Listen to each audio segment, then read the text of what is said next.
Cool. Guys, do me a favor if you can. If you can, turn on your cameras. Okay. We'll unmute everybody here in a little bit. You guys just keep yourselves muted if you got a lot of background noise. Obviously. Just a reminder: we do this every week, every Tuesday morning, 11 a.m. Eastern, 9 a.m. Mountain Time, where I'm here in Colorado.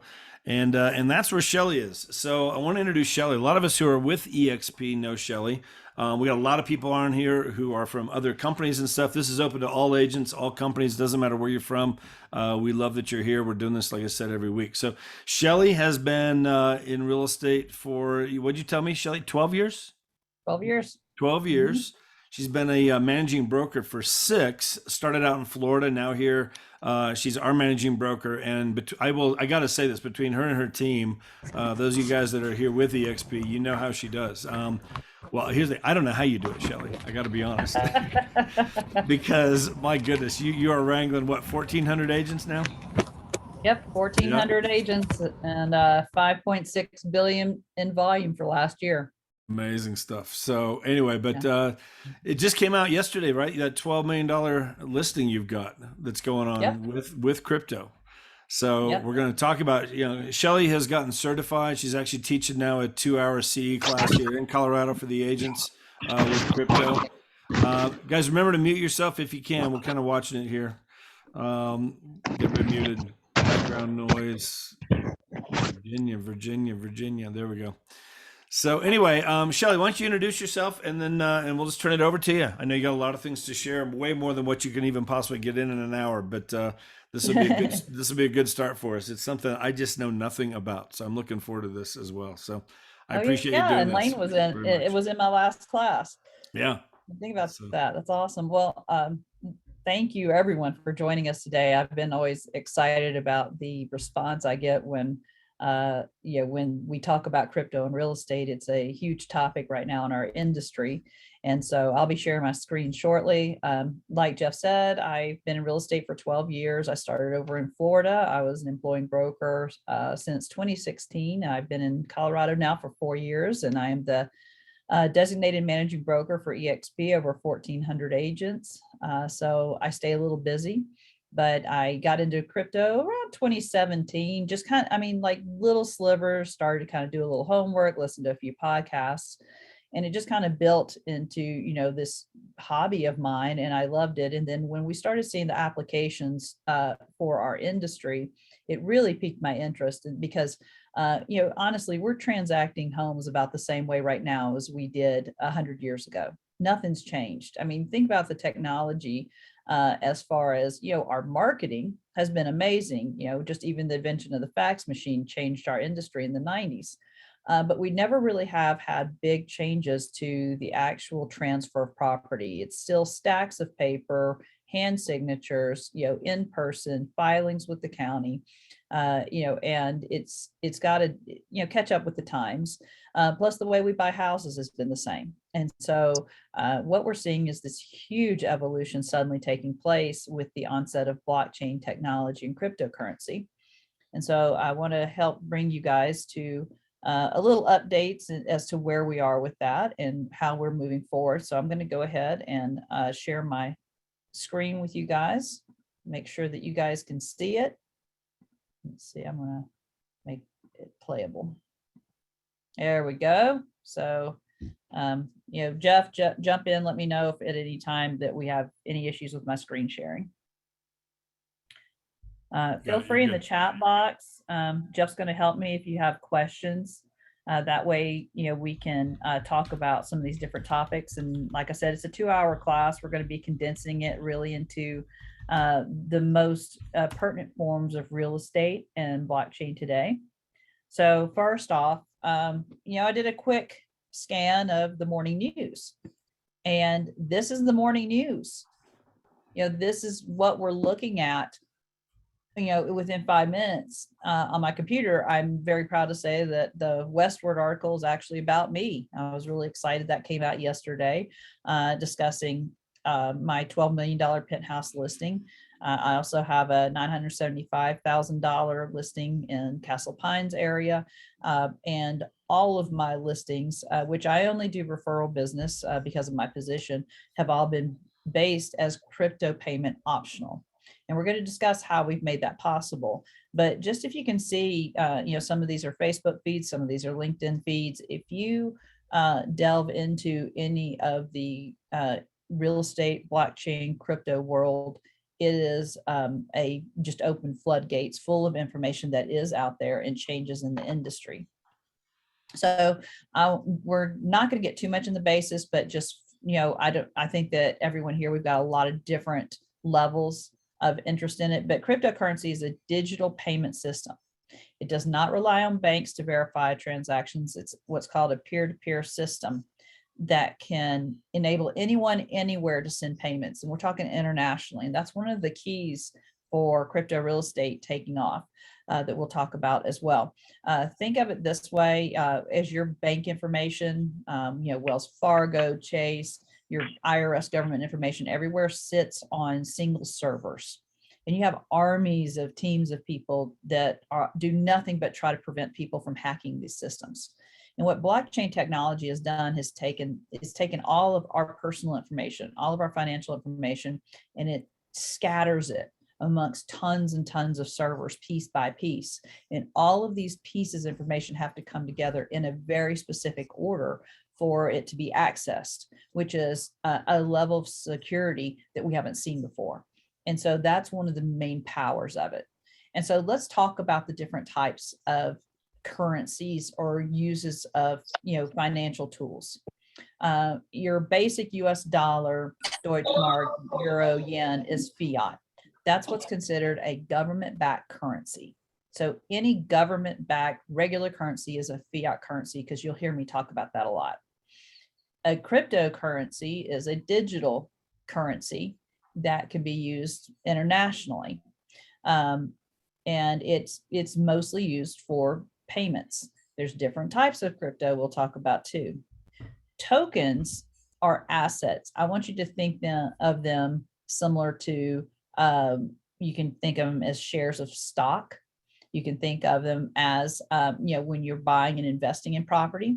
Or you can think of tokens as being a tool within an organization. And I always joke about it. Think about like Chuck E. Cheese. When you go in there, you pay, you exchange your fiat money for tokens. The tokens buy you products, games, whatever within that system. And so many companies now are using tokens as a form of payment with their systems. Think of video games, think of, Roblox, all this. What you're doing is you're putting money into these closed systems in exchange for tokens that have the same dollar value that get you tools or whatever you need within those systems. So let's keep on. Okay. We're like I said, we're diving straight into how cryptocurrency works within a real estate transactions. So where we have bank accounts for fiat, cryptocurrency has wallets, and it's a digital term, but you do need to visualize in your mind cash in a physical wallet. So there are different types of wallets. You can have what's called a hot wallet, which your hot wallet is your Coinbase account, your Binance account, and the cryptocurrency you hold in that account that you can use to pay for services, for, use it in transactions. I have a Coinbase debit card, and I just used it this morning to buy a tank of gas. I mean, we are to that level now of normalization that you can use cryptocurrency for everyday transactions. So you can also have what's called a cold wallet, which you'll see is like a flash drive, and it's holding the codes to your cryptocurrency investments within a environment that is not connected to the internet. But also you have risk that if you lose that code, it's just like losing your wallet physically. It's very difficult to ever try to regain it. You'll hear a lot of stories about people that lost their crypto codes, and it was millions of dollars just poof, vanished. So that's similar with what can happen with a cold wallet. So in a crypto-based transaction, you're dependent upon an intermediary that can transfer the cryptocurrency into fiat for disbursements. So if someone wants to buy a house, and you've heard for the last several years, oh, he bought his house using crypto. He bought his house using crypto. No, they didn't. They had to sell their cryptocurrency first, just as if it was a stock, if it was a bond, anything. And then they used cash to buy their house. That's not a true cryptocurrency transaction. That's selling an asset to buy another one. What we're moving towards within the cryptocurrency real estate world is that you don't have to any longer sell your cryptocurrency prior to using it to purchase, where you can take your cryptocurrency holding within your wallet and transfer it directly into another wallet. You don't have to cash it and pay huge capital gains tax first beforehand.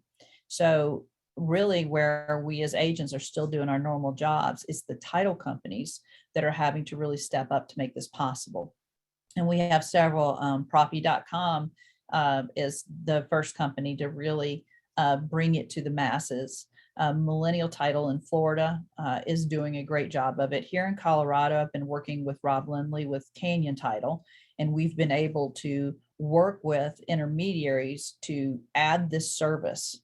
And it's, and of course you think, okay, contract the service, then now you can do it. Anybody could do that. It's really not that easy because as government regulations, all title has to be held in good funds. Cryptocurrency currently is not considered a good fund, which requires changes in law, changes in paperwork, working with the title insurers that they'll still insure based on cryptocurrency being used rather than good funds. It has to all be transferred into fiat for disbursements. Whatever's left in net proceeds can either go to the seller in cash or can be transferred to their wallet in cryptocurrency. So these are some of the challenges faced right now, and you need to find a title company in your area that's really forward thinking, that's really interested in creating this service. So it doesn't matter whether it is a buyer using cryptocurrency, or in my case, sellers that want to receive in cryptocurrency, that the title company has these tools in place. You're going to have different additional provisions you're going to have to use. I've already written a 2-page set of additional provisions for the state of Colorado to use in crypto transactions. Title also has to have it as well. Jeff, I see a couple of things popping up in the chat. Do we have any questions? Unmute. This is Frank. You answered my question with the title companies and intermediaries. You got that, Frank? And then Sean Sturrock is asking, what cryptos are we allowed to use to buy real estate? Is it Bitcoin the only crypto allowed in the real estate space, or are they allowing other coins, Ethereum, different ones? It's what the intermediary allows. The intermediary we're using with Canyon Title allows for Bitcoin, Ethereum, Dogecoin, Shiba Inu, and a couple of others. I mean, we have, if you're going to go big. So we like to make it as simple as possible. You can use USD coin as well. And so there's which is tied directly to the value of the US dollar. So, I mean, there's a lot of different options available that are out there. You will see like Proppy uses the Ethereum only. I think they're just expanded maybe to Bitcoin as well. And there's a lot of details we can get into in classes as to why we use certain ones and not others. I have a quick question. Okay, yeah. Good morning, everyone. So what about ESP compliance? Like, when we send transactions, they have this checklist of things that needs to be submitted. Have these guidelines been changed at ESP? No, everything is still the same exact when it comes to compliance as far as the contracts you use. Basically right now you're still checking the other boxes to type of payment, type of loans, and it's very dependent upon the additional provisions. Sections that would be optional documents right now. All of the regular contracts, addendums, listing agreements, everything still applies. Now, obviously we don't have automated, written in our electronic contracts yet options for cryptocurrency, but I promise you, I give it less than 24 months before it is. at the Thank rate you. that we're going. Mhm. Thank you. So let's talk about, we were just talking about fiat escrow versus crypto escrow, where it's almost the exact same. Okay, where the fiat escrow is your normal regular escrow program. The crypto escrow involves the funds disbursement into crypto wallets. And then you will have to convert disbursements into fiat. Now that's going to change too. For me, if EXP offered my payments or my commissions to be paid in Bitcoin or Ethereum, I'd take it. You're going to see less and less disbursements being required to be fiat as we move forward. So let's talk about how this is going to affect transactions. When you are using, and this brings in not just, let's think beyond the cryptocurrency, but in the blockchain writing as well, because blockchain technology is created across many different servers and the security is much better. You're going to have many title companies recording legal things that are going to be moving towards blockchain recording rather than your traditional filing paperwork. And using smart contracts. So let's talk about smart contracts on this blockchain and when we're using crypto with title. Within these environments, a smart contract kind of operates on an if-then statement. So certain things have to be pre-programmed to fall into place exactly prior to monies being dispersed. Right now, we do that manually. These are literally checking boxes, but the use of smart contracts in blockchain allows us to dictate what exactly has to happen in a permanent electronic ledger type format that cannot ever be changed. Is going to make these title transactions much more automated as we move forward. Now, what does that do? That means we're going to have much less human error. It's going to be pre-programmed for each transaction that's going to be set to allow our escrow time to be much faster. It's going to mean that because of these pre-programmed items, that is going to be less cost to do title transfers rather than all of these paper printouts, hand signing, sending to counties to be recorded. It's going to be more automated directly electronically from title to the county. And you have many counties that are adopting this. And then also you'll have global transactions within minutes because you won't have to have that in-person thing. Like think about this now, when you are sending wire transfers to title and you're waiting for it to come through and banks want to hold it and they want to make sure that it's legit. With a crypto wallet transfer, it's immediate. There's no holding times. There's no pass through of wires. It's an immediate exchange. And so my international buyers are the ones who are really embracing this right now. And so, like I said, this is an extremely abbreviated class, so we're taking it into the next section, which is tokenizing. So I want you to think about the normal way of transacting a real estate deal. And traditionally, as you have a home, you use a paper deed as a tool of transfer of title to a new buyer. In a tokenized format, rather than using a deed, you have an electronic, think of a QR code, think of a VIN number on a car. Everything is digitized to where a token represents this property and is purchased by a buyer through a wallet to wallet transfer or some other similar method. Now, we're going to also get into how this is a changing real estate investing as well here in a minute also, but I want you to think of it as digitizing a deed as a different type of tool of transfer when you're tokenizing. So any other questions? I'm seeing a couple more chats up before I get too far. Frank had one. How are the fluctuations in crypto price handled with the exchange? Very good question. This is a real challenge right now.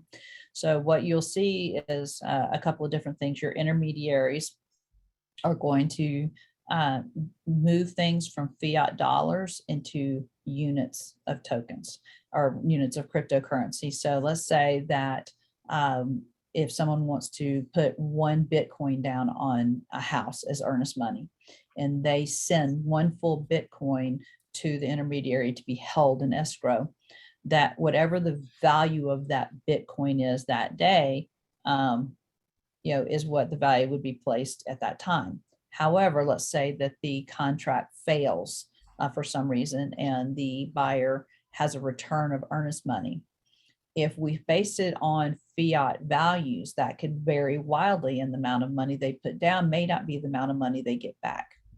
But or it may change the number of units of Bitcoin if the value is the same, but now the escrow company's lost money because the value went down. Well, how we solve this is the earnest money is held in units. So if you have 1 unit of Bitcoin you give for earnest money and you get it back, you're getting 1 Bitcoin back. You're getting the same exact amount of units returned to you, regardless of what the value of that Bitcoin is at that time. That said, so let's say we're paying for a house using cryptocurrency. We have set with my current intermediary and title company, we have decided that the value of that coin based by 12 p.m. the day prior to closing will be the set price of what needs to be transferred and held. Okay. And the moment that something is transferred and held in escrow, it is going to be transferred out of that volatile currency and placed into either a USD based coin or an internal token that's stable, that is not volatile. And then when funds are dispersed, they'll either cash out into fiat the amount of money that's needed for disbursements, taxes, HOA fees, different prepaids, things like that, commissions right now, because they're still paid in fiat. And then the balance of that can either be put into fiat given to the seller, or they can accept the disbursement as a cryptocurrency as well. And so that's where they're solving these problems. Like Proppy has its own stable coin they use internally. So when different coins or fiats are brought into the escrow process, it's automatically converted into their stable coin within their organization to maintain the value of it and to keep it from being so volatile. But we do allow in our additional provisions that certain percentages above asking must be held because of the volatility. So, and so let's talk about, going into blockchain and tokenizing real estate, using the blockchain basis in cryptocurrency. So in tokenizing real estate, you now have, let's say someone wants to build an apartment complex and they want to raise the money to build it, rather than going through the traditional methods of you've got, a couple of big venture capitalists give you millions and it's stuck in that investment in perpetuity. You're now allowing people like you and me to tokenize, where the property is divided into tiny increments of investment, where many people can each, let's say we're going to assign a value of $1,000 per token. And you can buy, and this is all based on the organization, how it's set up. You can buy as many tokens as you want to, as to how many shares you want of this organization. So let's say you want to cash out. You're not trying to sell an interest in real estate, you're selling tokens. And there's tons of exchanges now in secondary markets where you can resell these tokens pretty quickly, where it's not tied to the permanent real estate. You're selling the token that represents your interest in the real estate, which makes it much more liquid than prior. So let's say, what I'd love to do is, I don't have a ton of money to go start buying and flipping houses right now. And I'd love to just pay cash and not have to go through hard money lending and all that. So let's say I want to get a group of people together to start fixing and flipping homes. I can get an LLC and tokenize, say I want to raise $1 million. I can tokenize that $1 million and open it up to friends and other people that may want to get involved. And I can use that money raised from those tokens I sell for my company to go purchase property. And then based on the amount of percentage of the LLC that each person owns and puts into it, so whatever money is made off that flip we divide based on the amount of tokens held by each partner. And it can grow and grow and grow. There's so many different opportunities with this. Think of timeshares. You're buying a portion of ownership. And so instead of going through the entire process of buying the timeshare, filling out all these paperworks, what if you had a token that just represented that whole thing and you just bought the token? It simplifies our processes so much. It doesn't mean that we don't need these jobs anymore, because all this stuff has to be prepared and put into the token. It just changes the nature of our jobs.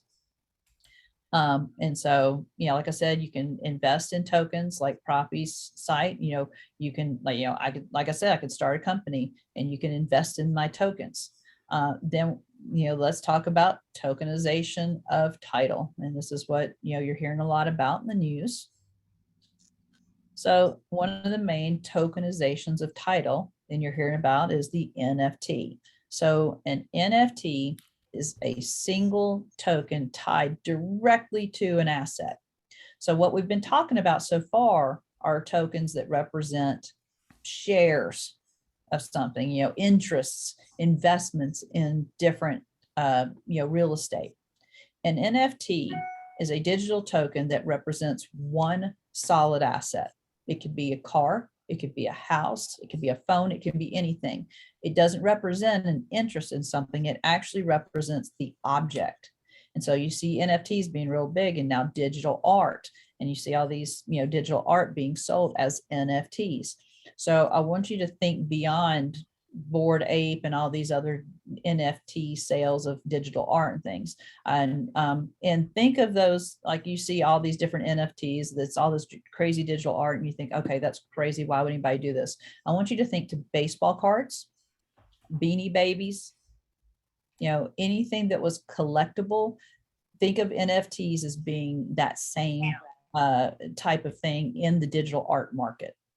Okay, but NFTs have much, much, much broader applications than what you often just read about. So an NFT is a proof of ownership. Okay, think of your VIN number and title to that car tied together. And one NFT token represents your ownership in that object. And why can't we do that with a house? And so that's what you're seeing beginning to happen as far as evolving the way that we exchange ownership in real estate. And it's very imperfect. Proppy has shown proof of, concept by doing this, but your proof of concept is based on, the 2 homes in Florida that have sold as NFTs. How do you prepare an NFT? So let's look at it. So this is a sample of what a digital NFT deed is going to look like to the county. So when a home has been digitized as an NFT, you will see that, and that QR code represents the NFT, which is only able to be opened, the private details of that QR code, by the owner of that home or anyone he gives permission to.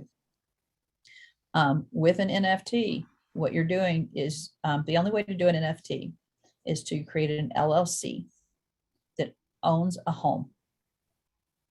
Okay, so and the home at this time needs to be owned free and clear. Okay, like I said, this is still in proof of concept stage. And the NFT is held by an LLC.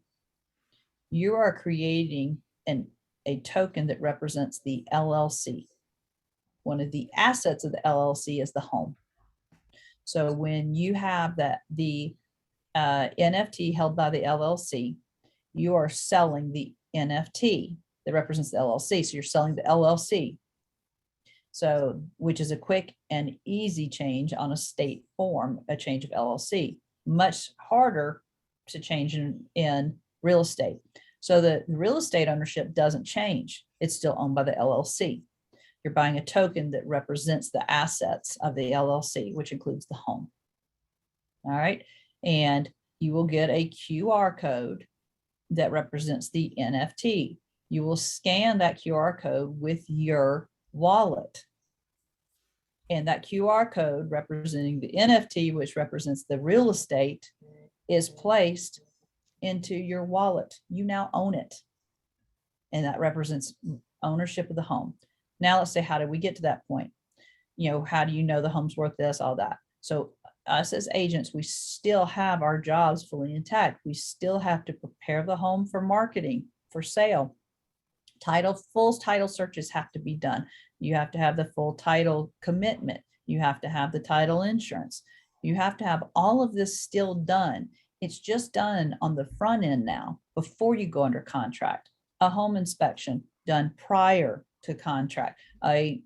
Appraisal done prior to contract, so that when you put this NFT up for sale, you now fully have all the paperwork that someone might want to say, do I really want to buy this NFT? Let's see what the value is. Let's see, does this NFT have any issues with it? And are there any clouds to title? And so all of this is available and able to be viewed prior to sell. So I see some questions popping up. Do we have anything else? I'm sure that this is going to open it up to a lot of more questions. No, we're good right now. You're fine. Okay. Cool. All right, let's keep going. It's, obviously this is some very intricate stuff that we talk about. So let's talk about, this is what it looks like. So when this is literally blockchain programming. It is literally written in, and you'll see, if then type statements. These exact things have to be entered in this exact order to make sure that this NFT, or what's called a smart contract, is fulfilling the exact programming requirements to be able to be sold. And so this is where you take out a lot of those errors. You take out a lot of the fraud that occurs, because this is part of a permanent programming. And every other transaction that's done on this blockchain, whether it's Ethereum, Bitcoin, whatever, is built upon this transaction having been current and perfect.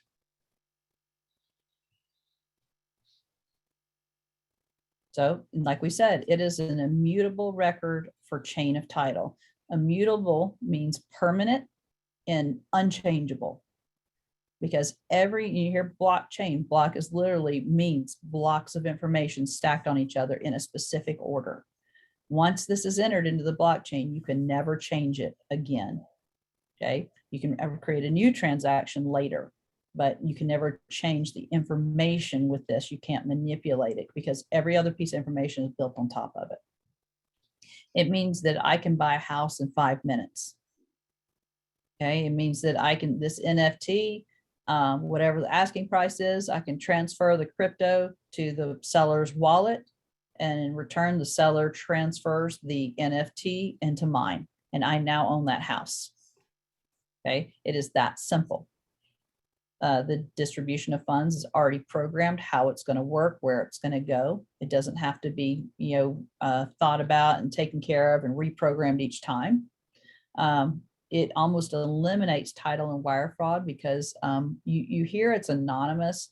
It might be anonymous, but the transaction is not. The transaction is public record. It can be searched, it can be seen. It just doesn't show names, but there is a transaction that has occurred and is trackable.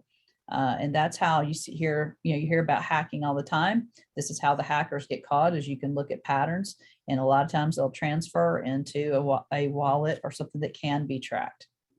So it also allows global transactions in minutes and more forms of payment to be taken for the purchase of these homes. Both of my sellers right now that want to receive their proceeds in cryptocurrency operate on an international level. So let's say right now, if I am in, so one of my sellers is in Sweden, he's a Swedish national. So let's say, he gets most of his payment is in euros, but he owns a home in the US. Right now, for getting his proceeds would have to come in fiat US dollars being transferred to a foreign bank, of which it usually takes a week to 10 days for those funds to be cleared and seasoned for something else. With a cryptocurrency, and you put that cryptocurrency straight into his wallet, he can use that same cryptocurrency as payment anywhere in the world that accepts it immediately. There is no longer a seasoning period, wire fees, holding times. This is the same with my penthouse seller. He has a tremendous amount of property in Italy and abroad, and he wants to be able to use it freely internationally. And with digital currency being an international currency, it can easily be transferred in and out to the local fiat dollar amounts of wherever you are. Pretty cool, huh? So let's talk about the current challenges. Your current challenges are the fact that you have very few governments that are working with it right now. Your current cryptocurrency friendly states are Florida, Colorado, and California. And you're finally seeing just almost every day, one more city or one more county will start accepting cryptocurrency as a payment. But that's different, and then you've got Fort Worth, Texas, who's mining Bitcoin in City Hall now. You have some cities that are much quicker to adopt than others.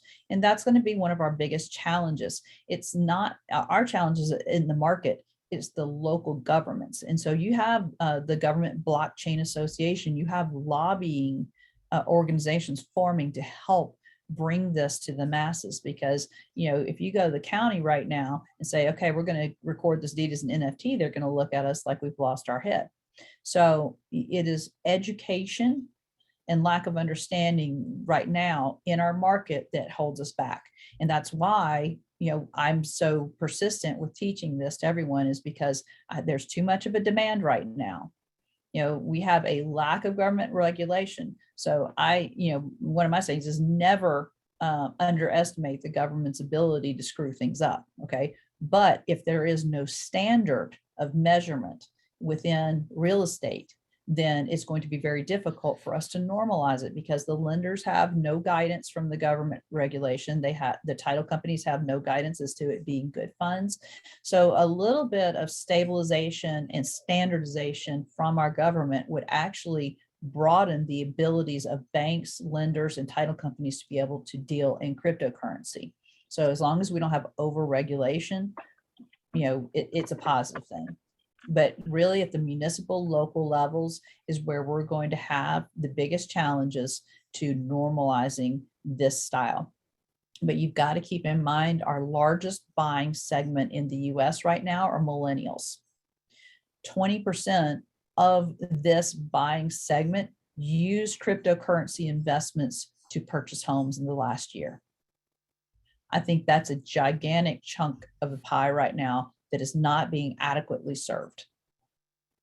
Also, cryptocurrency, the largest segment of homes that's using cryptocurrency is the luxury market.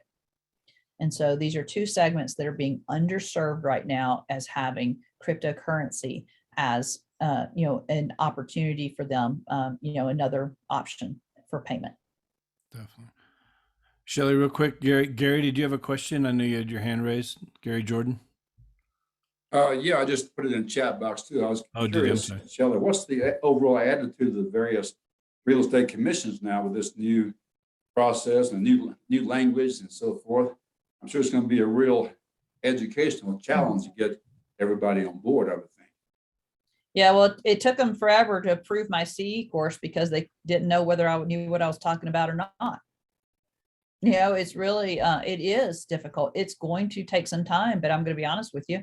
It's being adopted way faster than I ever expected it to be. But I mean, even, here in Colorado, the Colorado Association of Realtors has a general counsel, Scott Peterson, and in working with adding our additional provisions to our contracts, when cryptocurrency was involved, I sent the draft to him to review for us. And he looked at us like, why would anybody want to do that? I love he's extremely good at real estate law. But I think one of our biggest challenges is the fact that the people that govern our legal, section of the real estate process have very little understanding. And so I find myself being invited very often to help explain this and to educate those people to try to help bring in some type of compliance, standards that we can go by. And that is a definite challenge. And that's, one of the ways I volunteer my time a lot. Because we have so many agents, we do so much volume in Colorado, we see it so much more than other people.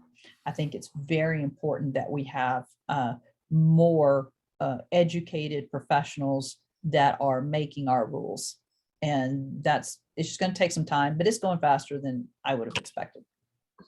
Michelle, one more question too is, what do you think that your risk factor is regarding licensed real estate professionals getting involved with the cryptocurrency transactions and not understanding them very well, uneducated themselves, and something goes wrong? Well, we've got that in almost every sector. I've got residential agents trying to do commercial. I've got, residential agents selling land and water rights. We're always at risk for agents operating outside of their scope. So with my agents, I teach them, like all of my 2 CE hour classes for EXP agents are free. I post about it all the time. The level of interest is extreme. And for me, my agents know that they can come to me at any time, and I'm going to assist them and support them through a crypto transaction. And I think it's the responsibility of other brokerage firms to educate their agents as well as, a way of preventing any liability issues. Like on May 12th, I'm going to present to the entire brokerage operations team for the US within the EXP world to help bring the other managing brokers that haven't gotten into this up to speed so that we can be more prepared to support our agents in these types of transactions. Very good. Thank you. Awesome. Shelly, Jerry Lynn Meyer had a question here a few minutes ago. Once a house is represented this way, does it have to be sold this way in the future? Okay, it can be, but it does not have to be. Okay. And so you could sell that LLC over and over. Also, there are things called royalties within NFTs, which is standard in an NFT style transaction where whoever originally put that house into an NFT, each time it sells, they'll get a cut of the commissions in perpetuity, which is a cool little bonus. At least that's with property that they do that. There's very few companies that have been doing it yet. You can do what's called burning. When you dissolve an NFT, the term is called burning it. You just dissolve the NFT, the house just becomes a regular house again. You can still sell the LLC that owns the house directly, or you can change the ownership of the house from the LLC to another person. It's very easy to disengage an NFT as well. Okay. So I'm just going to run through, we've got hard stops here at 10 for other meetings. And so I'm going to run through some of the case studies where we've seen tokenization occurring in real estate. And so your New York City and their developments have been a very large sector for tokenization projects, and especially raising money for developments. And so, and I want to bring your attention to the companies. I try to make note of the companies that are involved in it, because as you research these are some of your first companies to create proof of concept. I'm real careful to say that because we're literally in the Commodore 64 Apple computer stage of development right now, in proving these technologies. And when, so I'm aging myself, definitely Gen X here, my first computer, the big first computer that hit the market was the Commodore 64. Well, where's it today? Commodore 64 was a very groundbreaking personal computing development. They were innovators. They did great. And other companies built on their foundations, but eventually overpowered the Commodore 64. Okay. That's what I think is going to happen here. You're going to see a lot of groundbreakers like Fluidity, Proppy, T0, a lot of these companies. Some will remain, some will evolve into other ones.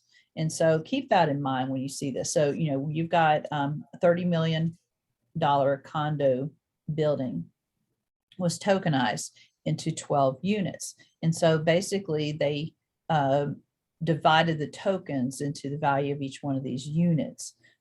And when people purchased or wanted to live in one of these, you think of it instead of a condominium complex, think of it as a co-op. And they bought a percentage of tokens that represented this space or this unit. And so that was done here recently. Let's see. Here in Colorado, we had the St. Regis in Aspen. He tokenized timeshares. He tokenized the purchase of ownership of 20% of his resort into timeshare units. And in return, the more tokens that I think, and the tokens were like $100 a piece, the more tokens purchased by these, people who wanted to own interest in the property got better prices and more time discounts within it. And so this is one of the very first tokenization projects. This is the first one that occurred in Colorado. But that was 4 years ago, 5 years ago already that this happened. This is not new. It's just now starting to become mainstream. And so, that was one of the big ones. Think of fundraising for colleges, for nonprofits. This university, South Carolina, called the Hub, this was a huge student housing project. They used tokenization to raise the funds to build it. And you're seeing this, I'm working on several in Colorado right now. Now think about this as a capital thing, what I told you about owning multiple properties, investing in real estate, being a part of it, the fix and flips part. You can tokenize your investment portfolio and let people like you and me go in for $1,000 a token and keep buying more. And you are an active participant in an investment portfolio of which, as they fix and flip, as they grow, your tokens become worth more and more money. And then you can either keep those tokens or you can sell them on a secondary market, which is a huge market as well. So just kind of, keep these things in mind. There's so many opportunities out there. Here's your first NFT in the US. This was done by Proppy. This home in Tampa, Florida was turned into an NFT through the LLC they formed. It was purchased online for $653,000. A cryptocurrency transfer was put into a wallet. The NFT code was put into theirs. They sold a house in 5 minutes. Okay. And like I said, think about it in terms of preparing a listing for sale, but you're adding in a home inspection, you're adding in appraisal, you're adding in a tremendous amount of information on the front end. Then the home goes on the market. As part of the NFT offering, all of these documents are available to review, including all the title searches. Everything is done prior to the offering, so that when it's ready to go, when it's put on the market, everything's already been done. And you're going to have some of the same issues as you've had within real estate prior. The only difference is the way the ownership changes hands. Okay, perfect timing. That was an extremely fast, abbreviated session here. So, tell me what, questions you guys may have for us now. Let's open it up here. I know there was a couple that did come through here just to get these done. So, Joseph, can I have the list of title companies doing crypto? Could you mention that again, Shelly? Yeah. What state? Because it depends on the licensing in the state. Like right now, for Colorado, it's Canyon Title. I don't know of any other company in Colorado that can do it. In California, it's Guarantee Title. In Florida, it's Millennial Title. I mean, those are really the only ones. Proppy.com is your national one for title that can do it. To work with Proppy, you have to be a Proppy certified crypto agent. Their class is about $500. It's 8 hours long. It's very in-depth. I've taken the class. I'm certified. Once you go onto Proppy, you can actually list your crypto offering properties on there. There's a big agent database where if you have referrals for other crypto agents throughout the world, you can access it. And so, that's where if you don't know of one in your state, ask around. and see, where you may find these crypto, companies that are available. So there is a certification, is that right, Shelly? I mean, that's starting to come into play. Propy is PROPY, is that right? Yep, propy.com. Okay. They have a certification class. My class is a CE class for Colorado. You get to continuing education hours. But I'll teach it to any agents in the U.S. Anyway. You just only Colorado agents would get the credit for it. Right. There are Piper Moretti. She has the Crypto Realty Group, and she does have a class as well. But if you're going to deal on something like propy.com, you have to be propy certified to be able to deal with that. And I have mixed feelings about that because I have been able locally to work with my title company to put all the same pieces into play. I have educated myself in a lot of different ways and classes. I don't know that it's required to use something like propy, but you're definitely going to want to take some type of classes and educate yourself fully in this, because you can see, I probably went over 1/4 of what my 2-hour class is, and I go fast in it. Right. Yep. So, hey, Shelly, may I ask you a question? As someone who's buying crypto for the last couple of years, is there anybody you potentially follow as a crypto investor, of somebody that you just follow that might give recommendations? Here's the coins they might suggest. Here's when they think you might sell them. Do you follow anybody by chance you'd recommend? Honestly, I tend to do my own homework. I follow several hundred accounts on Twitter and LinkedIn. I tend to listen to Kevin O'Leary more than anyone right now. The Shark Tank guy, he is real into it, and he pushes hard for different cryptocurrencies. But I find a lot of these people are, the Jordan Belfort are very self-serving as to they want you to buy it so the price will go up. I definitely bought a little bit of Dogecoin because of Elon Musk, but I don't have a lot of time because of my primary profession, being designated managing broker, teaching all this crypto, doing a lot of my own personal business in it. I have very little time to do my own research. So honestly, I don't follow the crypto purchases as much as others do. I'm kind of like that old school. I'll do Bitcoin, Ethereum, Doge, Shiba Inu, a little Solana. But there are definitely many good, valuable tokens out there that can make you some great money. I just haven't had the time to really get into that sector of the cryptocurrency market. Okay. Now, thank you. I'll look at Kevin O'Leary though, for one. Yep. Thank you. Cool. Candace is asking, are there any issues insuring a home sold as an NFT? No, because you're still insuring the home. The home is just in the name of we buy and sell houses all the time owned by LLCs, and trusts and stuff like that. There's no changes. It's really not.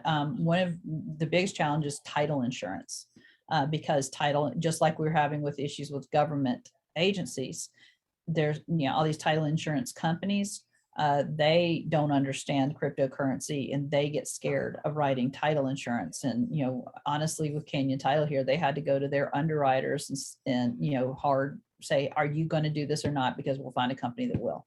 And then they finally said yes, but we had to work very hard to explain to them exactly what processes we put in place, how it was going to work, how it was going to be involved, and that whether the buyer or seller uses cryptocurrency or not has nothing to do with any liens or the process of title. Okay. Devlin was asking, and I think you kind of answered this a little bit, reliable resources, to do research. You mentioned Kevin. I mean, anything? Go ahead. All right. So I tend to be on LinkedIn a lot, and there's a couple of pages. Encrypted Estates is probably one of my favorite for news about real estate and crypto. If you want to follow me on LinkedIn, I actually repost a lot of different outlets for crypto. There's also, let's see, CNBC has a crypto channel on Facebook, CNBC Crypto, that I do follow. Trying to find my presentation I was just doing. And so there's several different ones that are available. Let's see. Crypto real estate is another LinkedIn feed. And so you will find those Millennial Title has a great LinkedIn page where they put a lot of news as well. Okay. Awesome. Mhm. Gary was asking how often you do your CE classes and when they're held, where they're held. I've done one. I've done one formally for the CE credit. Right. I will be doing probably one a month, starting now over the summer. They're open to all agents. Canyon Title will sponsor a lot of them for me since, their processes have a lot to do with it. I'm going to be doing in person and on Zoom. So I'll be doing one here probably the last week of May. And Jeff, I'll share it with you, see if we can share it to everyone else. Sure, that'd be great. When I set it up, I like doing in person, but I also understand a lot of us, it's easier to do Zoom. So I'll be doing both throughout the year. Okay. Awesome. Mhm. Guys, I know we're just scratching the surface here with all this. We're at the very beginning stages of this. But I do think it's something to start digging in on if you haven't been. Try and attend some classes, do your research on LinkedIn, some of these sites she mentioned. I mean, because again, when you said that last week when I was with you, 20% of millennials doing transactions this way. Like there's just, for us not to learn this piece and just like, well, I just don't want to deal with it. That's the easy way. But again, it's like, man, to keep ahead of the game in terms of, how many more transactions could you do? Because there will be those agents that just don't want to deal with it. So if you can get on top of it and get ahead of the game, now you're leading the way. And you're doing that here in Colorado. You are leading the way in Colorado right now. Someone's got to do it. Well, there's too much of a demand, especially with our demographics we have here between the luxury and the millennial market. They're huge for this state. It would be a disservice. Also, we're going into a recession. Let's talk about the elephant in the room. There's a recession coming. Okay. The housing market is going to slow down a lot. And those that are operating in a niche that are going to have specific skills that most other agents don't are going to be the ones that survive. Yep. And so that's one of the other, strengths I see of knowing exactly how a crypto market operates. Right. So, Well, and with that, guys, I would remind you, and Shelly, I know you weren't on here, like last Tuesday, we had a class, Michael Higdon taught a class on, using, probates and estates, becoming an expert in that. He's closing 2 to 4 deals a month and has for the last 6 years, because that's never going away. I mean, unfortunately, it's just always going to be a case. He's getting 75 leads a month, with, people who have passed away and their family members need help selling the house. I mean, it's just recession or not, that will always be there. So there's, again, it's just becoming an expert in these different areas and what you can do with that. There'll be a lot of agents that'll absolutely excel over the next couple of years. Now we've had 160,000 new agents get their licenses across the country in the last 2 years. The numbers exploded. We're going to see a lot of those people go out the other end. Dropping. We have at least, just in Colorado, just in EXP, we have at least one agent a day leave to go inactive. Not leaving EXP for another company or start their own or anything. It's purely leaving the market completely. Yeah, for sure. Yeah. So here's a way to get ahead of it, guys. We're going to be back. So we'll be back next week. I know, Shelly, thank you very much. Totally appreciate your time. I know you are super busy. Guys, hopefully this was helpful just to get you thinking, whatever. And we'll keep diving into stuff like this. So we'll be back next Tuesday. Same time, jump on in with us. Again, if you're from another company outside of EXP, we appreciate you being here. Absolutely. Whatever value we can add, we love doing that. So guys, thank you very much. Have a good week. Shelly, thank you. All right. No Thanks, problem. guys. Thank you, guys. All right. Thanks, Shelly. Thank you.